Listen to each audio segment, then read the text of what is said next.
Hello everyone and welcome to StudyIQ English. I'm Joycey Joy and today we will be discussing about payments bank in detail.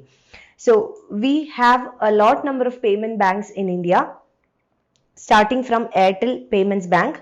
Then we also have 100% owned by the government, the Payments Bank, Indian Post Payments Bank. So lot number of payments bank, but often students get confused what is the difference between payment bank and a normal bank. So we'll be clarifying all the related doubts in this video. Let's get started. First we will come to the features of a payment bank. First one is the eligibility during the first round of licensing. That is, for any entity to get the license of a payment bank, to run a payment bank, what is the eligibility required? There should be minimum 100 crore capital owned by the Indian residents. So this is regarding the minimum capital requirement. The minimum capital requirement is 100 crore rupees. Apart from that, it should be owned by Indian residents. That is, the residents here refers to those Indians or those people who have a long-term economic interest in India. So residents, people who have a long-term economic interest in India. Prepaid wallet instruments, mobile telephone companies, supermarket chains, cooperatives and companies controlled by Indian residents. These are all the entities who are eligible to apply for a payments bank license. So these are the different entities who are eligible to apply for a license. So first one is prepaid wallet instrument, like the Paytm. Paytm is a prepaid wallet instrument. Google Pay, it's a wallet. Okay. Then mobile telephone companies, Airtel is an example of mobile telephone company which has started a payments bank. Supermarket chains, cooperatives and any company that is resident in India or controlled by Indian residents are eligible to apply for a payment bank license. Now the area of operation, a payment bank can be started anywhere in India. There is no location restrictions. Then coming to CRR, SLR, repo and FDI. CRR is cash reserve ratio, which is the percentage of deposits that the commercial banks have to maintain with the RBI. So CRR refers to cash reserve ratio. That is the percentage of deposits that the commercial banks has to keep with the RBI. Now the CRR, now SLR is statutory liquidity ratio. Statutory liquidity ratio or the SLR is the percentage of deposits that the commercial banks has to keep with themselves. That is SLR or statutory liquidity ratio. Okay. So next is repo. Repo is repurchase agreement. So repo is the percentage of interest charged by the RBI on lending loans to the commercial banks. Repo is basically the interest rate charged by RBI from the commercial banks on lending.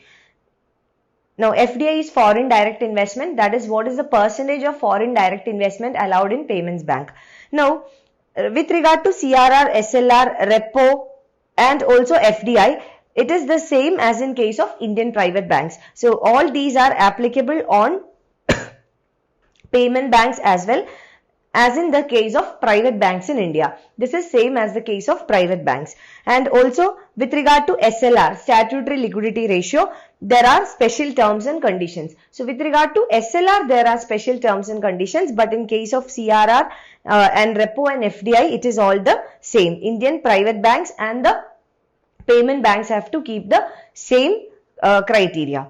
Next is rural penetration a must for the payment bank? Now, rural penetration is not necessary. That is, the RBI does not provide any conditions with regard to rural penetration. That is, like for example, they have to compulsorily start at least 25% branches in rural area or such kind of rural operations being made mandatory. Such things are not there. So, rural penetration is not mandatory, but 25% access points must be available in rural area. So out of the total access points that the payment banks create, at least 1/4 or the 25% should be available in rural area. Like business correspondence or grocery stores, etc. So 25% of access points should be available in rural area. Next is, who are the target consumers? That is, who are the target consumers of the payment bank? Payment bank promotes small savings. So definitely retail consumers or retail bankers are the target. So promoting small savings and remittance of migrant laborers, low income households, unorganized sector, small businesses, etc. So looking into the target customers or the consumers of the payment bank, it is very much clear that the payment banks help the country in achieving the target of financial inclusion. Why this will help in achieving financial inclusion? Because payment banks provide specific services to the most vulnerable group. Vulnerable groups like the migrant laborers, low income household, unorganized sector, small business, etc. Thereby it helps in improving the financial inclusion. Next is, whether the payment bank accept deposits. Are deposits accepted in payment banks? No NRI deposits are accepted. Fixed deposit or recurring deposit are accepted. That is, saving deposits are not accepted. NRI deposits are also not accepted. Fixed deposits or recurring deposits can be accepted in payment banks.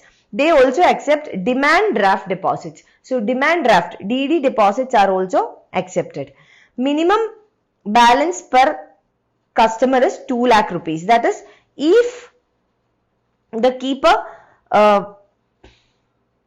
maximum, that is, if the customers, if they make a savings or in the form of a fixed deposit or recurring deposit, maximum allowed is 2 lakh. That is, maximum of 2 lakh rupees deposits is allowed, but not in savings mode, but in the demand deposit or in recurring deposit accounts. So maximum is 2 lakh. This is very important. Why? Because earlier it was 1 lakh. This has been revised to 2 lakh. So certain points that you have to remember here is, one is regarding the capital, 100 crore capital. This is very important because earlier it was 50 crore. It is again revised. Second is that only Indian residents can start a payments bank. Then you have to understand CRR, SLR, repo and FDI conditions are applicable on payments bank, but SLR conditions are a bit different from the normal banks.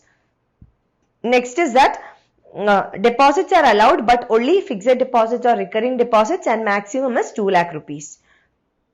Regarding issue of debit and credit card, they can issue debit card with chip embedded on it, but no credit card is issued. That is, they do not provide credit facilities. That is why no credit facilities are provided. They can issue debit card with a chip embedded on it, but no credit card. Now regarding the loans, can't take out loan, therefore there is no priority sector lending. So the payment banks does not provide credit facilities or loan facilities. That's why they don't even issue a credit card. So from this it is understood that priority sector lending is not applicable to payment bank. Now what is a priority sector lending? Priority sector lending is a bank, out of its total loans, a percentage is dedicated for priority sectors. And in India, priority sectors are agriculture, exports, education, housing, renewable energy and MSME. So these are the priority sectors. Priority sector lending criteria is not applicable on the payments bank because they do not avail loan facilities. They are required to invest their deposits in government securities or treasury bills. So how do they earn the spread or profit? Whatever deposits they get, how do they pay the interest on it? They pay the interest by investing these deposits on government securities or on treasury bills. That's why they don't take savings deposits, only fixed deposits or recurring deposits, and that they reinvest in government securities or treasury bills. It is not mentioned anywhere if they can evolve into universal commercial banks. So whether they can be converted into a universal commercial bank, no such criteria has been given by RBI. Payment bank cannot give out loans on their own, but can give out loans through a signed bank as their agent. So this is the condition. So let's understand this in detail. Let us see what it is, how they can give loan through a signed bank as their agent.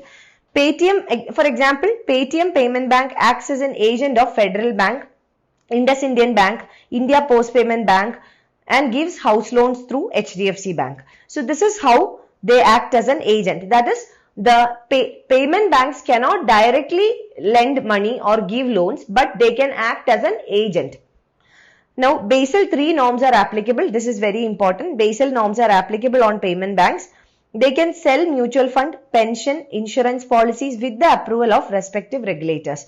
That is, they are allowed to sell mutual fund, pension, insurance policies with the approval of respective regulators. In case of mutual fund, they have to get the approval from SEBI. Pension fund, Regulatory and Development Authority of India. Insurance policy, IRDAI, that is Insurance Regulatory and Development Authority of India. So with the approval of respective regulators, they can sell these financial instruments.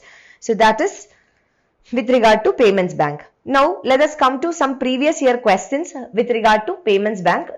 Previous year prelims questions asked in UPSC exams. The establishment of payments banks is being allowed in India to promote financial inclusion. Which of the following statements are correct? Mobile telephone companies and supermarket chains that are owned and controlled by residents are eligible to be promoters. We have seen this, and this is a correct statement. We have already learned this in the video. Payment banks can issue both credit and debit cards. From the video, you know that they cannot issue credit cards but only debit cards. With that, you can eliminate option 2, and with that itself you get the answer as B. But anyway, we'll see the third option as well. Payment banks cannot undertake lending activities. Yes, that is correct. They cannot give loans. So answer is 1 and 3. So statement 1 and 3 are correct. Okay, so this was a previous year question asked, and that's it with regard to payment banks. I hope to see you in the next video with a different topic. Thank you so much for watching. I wish you all the very best.